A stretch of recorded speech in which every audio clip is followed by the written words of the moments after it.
Hey everybody, it's Jazzy Video Store Sasquatch here, and we are doing another Monday morning review. I went and saw Riff Raff, directed by Dito Montiel, starring Jennifer Coolidge as Ruth, Ed Harris as Vincent, Bill Murray as Lefty, and Pete Davidson as Lonnie. A former criminal's ordinary life, which is turned upside down when his family shows up for a long-awaited reunion. Basically, Ed Harris was part of the mob. His son, Lewis Pullman, who is Rocco in this movie, continues with his dad's ways, and kind of runs into Bill Murray's son, Johnny, who he ends up like killing over the girl that they're seeing, Marina, and that's kind of like the that's why Bill Murray comes back and wants to kill Ed Harris and his family here.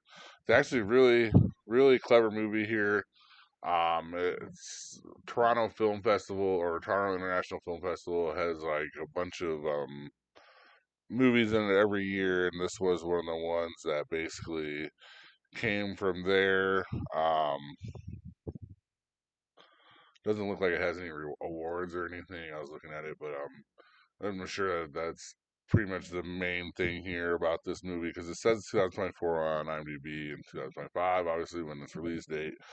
So we're going by 2025 here, but the reason why that is because it did hit the TIFF Festival up in Toronto. Did well. It has very good high critic reviews from it. So there's no reason why this movie would be bad. I like this movie a lot. I love dark humor movies. This movie has a bunch of dark humor. It does take a really dark turn at the end, and I'm surprised that it kind of ends the way it does, just with everyone around the table smiling. But that's fine. That's just kind of how these movies end here.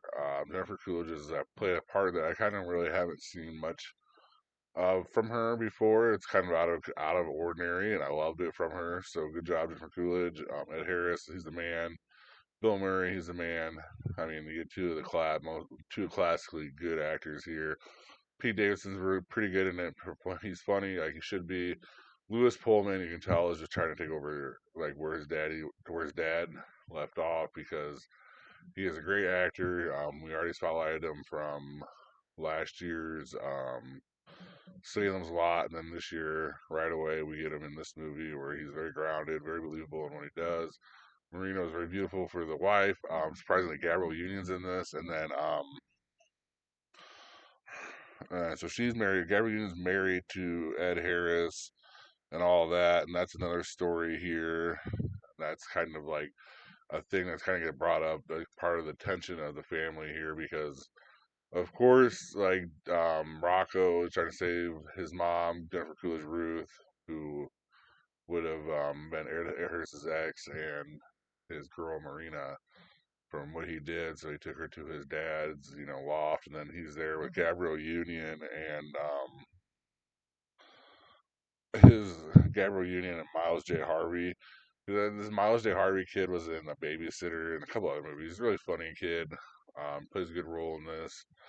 Um, and so that's kind of like the family dynamics. It's like a good classic, like, oh shit, what do we find out what we're doing here? And like I said, Jennifer Coolidge plays such a out of the ordinary part from what I've normally seen her in.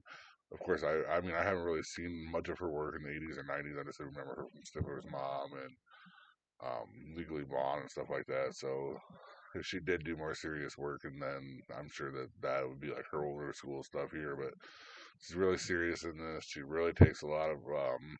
She has a lot of good funny lines in it. As well as Pullman too. Pullman's kid, yeah, well, Lewis Pullman, Pullman's kid, because he's Bill Pullman's kid, but not trying to call him that. And Ed Harris is good. Bill Murray's funny in this. Pete Davidson, like I said, funny. There's so many like good parts in this movie that like kind of strings together. The weird little pacing, I'd say it was about 15 minutes too long, but there is nothing wrong with being 15 minutes too long, an hour and 45-minute movie, because like I'm about those hour and a half movies. So if I think it's like 15 minutes too long, I mean, it's probably perfect timing of the movie because I'm just being a little grump. I give this movie a B minus overall. I think. Um, Man, B. I'll give it a B overall. Probably the third or fourth best movie so far this year. We're gonna get into the top 10 list pretty soon here.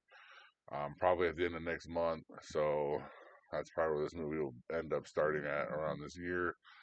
Uh, um, I mean, it was very stylistic. It was very cool. It was very dark humor, very funny dark humor. I was laughing about every joke that I caught. Um, yeah, I mean, I would definitely go see this movie. I don't know how to go see it. I'd probably wait for streaming services to be honest with you, because some of you, I mean, that's kind of what we're doing here. I mean, especially if you like look at the trends for like what this month is, stuff like that. Let's see here. We gotta give it a box. We gotta guess our box office here quick. Um, hmm, I'll say 7 million. I think that's generous. I think like 7 million. I think everyone's gonna walk away happy, and that's good number here for this. So if it's under that, that would suck. If it's over it, that's very good. Um, I mean, it probably is under that because every time I've guessed has been under, except the one Captain America I went very conservative on, and it was way over. So um, it's just been a terrible movie year. It's just I feel bad for the movie theater owners, because it just and then like you still have more like award movies coming from like TIFF and Sunday and stuff like that, Mickey 17 and other movies coming out the next couple months. There's like let's just get to the summer where we can watch these big box office movies. But this is definitely not one of those big box office movies, but it's definitely worth the watch. Definitely, I mean, I'd probably wait a month and just watch on streaming services, because honestly, you're gonna have a better time at your home watching this movie. There's no need to go to the theaters for this one. There's no like, I mean, other than you like it, like I like going to the theaters, so I like going to watch movies in theaters. But if you're just like one of those people like I just want to watch a movie and I just want to be home, or I just want to be wherever, then yeah, find it on here. That's my review. Thank you guys very much. Please have a good rest of your day or night, and please like, subscribe. Um, thank you very much for watching. Thank you for watching. Please like and subscribe. Comment your top movie picks for Throwback Thursday in the comment section, and see you next time in the cave.